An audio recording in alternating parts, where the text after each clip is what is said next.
Drop is a movie that presents the audience with the conflict. What would you do in this situation? Would you commit murder, not let your loved one die, or choose a technically right option? Well, Drop doesn't really answer any of that. Goes the way you'd expect it to based on the trailer, but that doesn't mean it isn't pretty solid.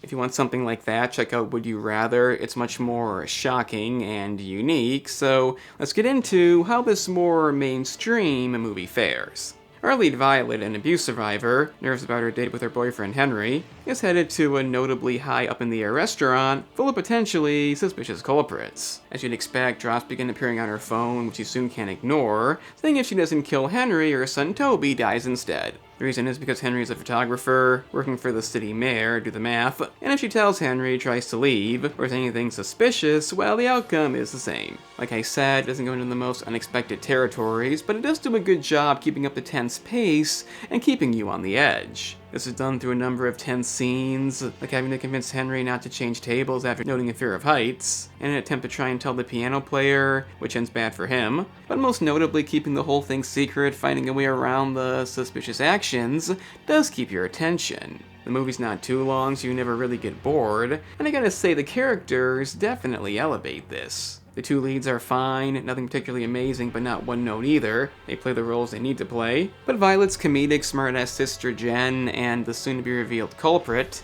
are surprisingly well thought out, despite not really being in much of it.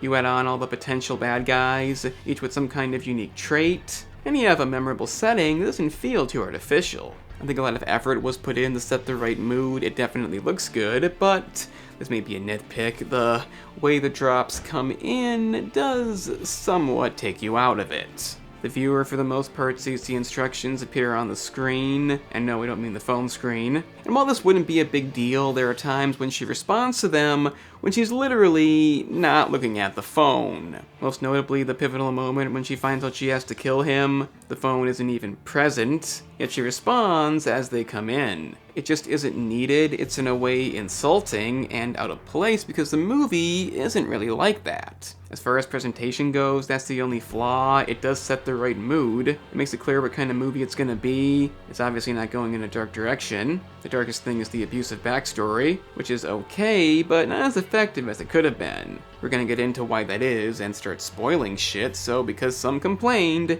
you've been warned.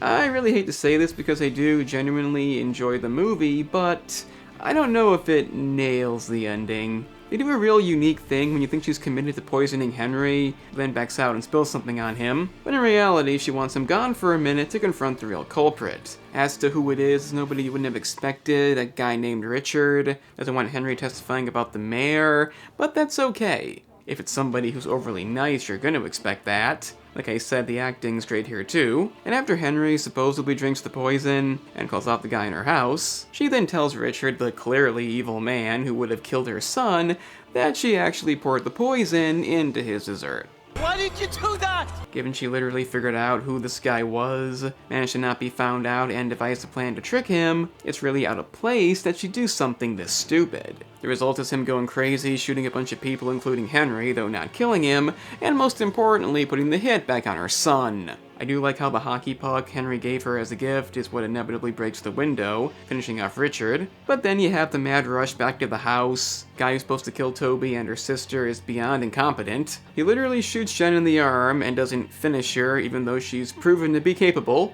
And when Violett finally gets there to do fuck all, in a completely mood-killing climax, Toby sends the gun to her with a remote-controlled car.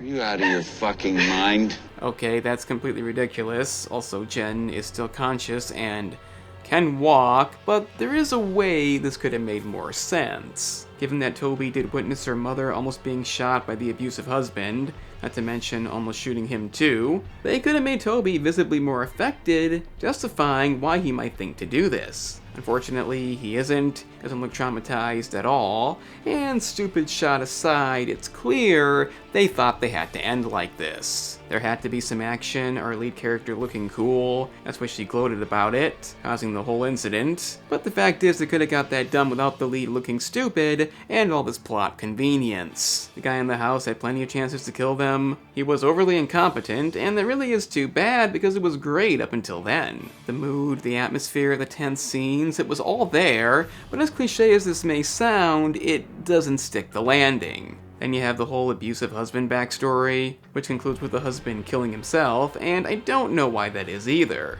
I get they don't want Violett doing anything bad, it's not the kind of movie, fine, but she could have at least shot the abusive husband. I mean, he was gonna kill her son. Both the leads are pretty much perfect, even if she doesn't think she is. Henry is also incredibly nice, so a bit of consequence, or in this case at least some guilt, would have gone a long way. Maybe if she really did consider poisoning him, he could have probably forgiven that. The ending is no masterpiece, but it doesn't take away that much. No, the movie doesn't break any new ground, but what it does, it for the most part does really well. It goes above in a few cases, puts effort in where it wasn't completely needed. The ending is definitely a mess, but if you don't need anything too deep, Drop does do a lot of stuff right. So let me know what you think down in the comments. Remember to like the video, subscribe down below if you enjoyed, and check out the gaming channel for the same content with games. Link in the description. I'm the Analyst, and remember kids, if you've won, leave it alone.